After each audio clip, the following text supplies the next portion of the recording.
মূৰ্তি আৰু গেটখন আৰু লগতে বাঘৰ ষ্টেচু এটা ইয়াতে কৰি দিয়া হৈছে আৰু গেট এখন কৰি দিয়া হৈছে সুন্দৰভাৱে। আৰু তাৰ উপৰিও আমি ইয়াত আজি আমাৰ ৰেঞ্জ অফিচৰ কাষতে আমাৰ কনফাৰেঞ্চ হলো হ'ব, কামটো চলি আছে। আৰু আমি বিচাৰিছোঁ যে নামেৰিখন আমি মানে প্ৰমোট কৰিব বিচাৰি আছোঁ, যেনেকৈ এতিয়া কাজিৰঙা মানস যেনেকৈ প্ৰমোট কৰিছে, তো ঠিক তেনেধৰণে নামেৰিখনক আমি প্ৰমোট কৰাৰ চিন্তা চৰ্চা কৰি আছোঁ। আৰু আমি জীপ চাফাৰী আৰু চাইক্লিঙৰ ব্যৱস্থা ইয়াত কৰাৰ চিন্তা চৰ্চা আমি কৰিছোঁ। আজিৰ পৰাতো এলিফেণ্ট চাফাৰীও ইয়াতে হ'ব।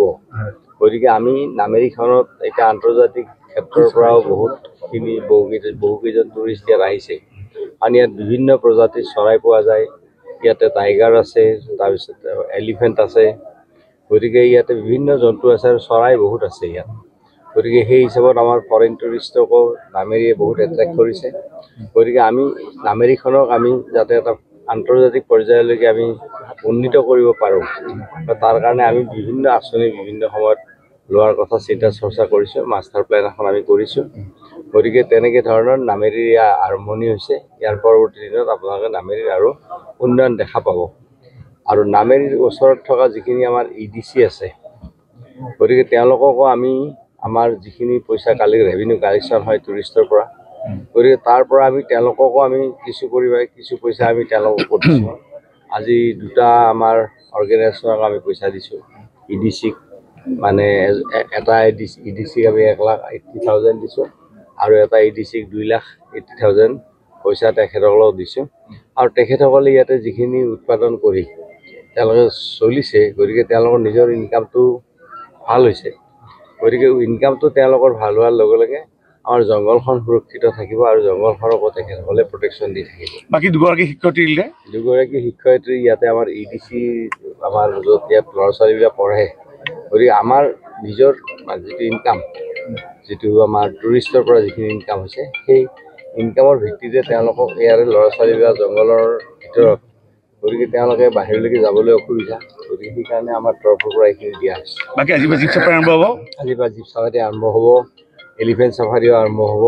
মুঠতে আমাৰ যিখন নামেৰিখনক আমি এখন উন্নত মানে চেংচুৰী হিচাপে আমি ডেভেলপ কৰাৰ চেষ্টা কৰিছোঁ। নতুন পৰিকল্পনা আৰু বহুত আছে, আগন্তুক দিনত গম পাব। মানাহত যেনেকৈ এৱাৰনেছ কেম্পেইন হৈছে ৰিগাৰ্ডিং যিখিনি আশে পাশে গাঁও ভিলেজ থাকে, মানে বন্য জন্তু আৰু প্ৰাকৃতিক এৱাৰনেছ প্ৰগ্ৰেমটো নামেৰিৰো হ'ব।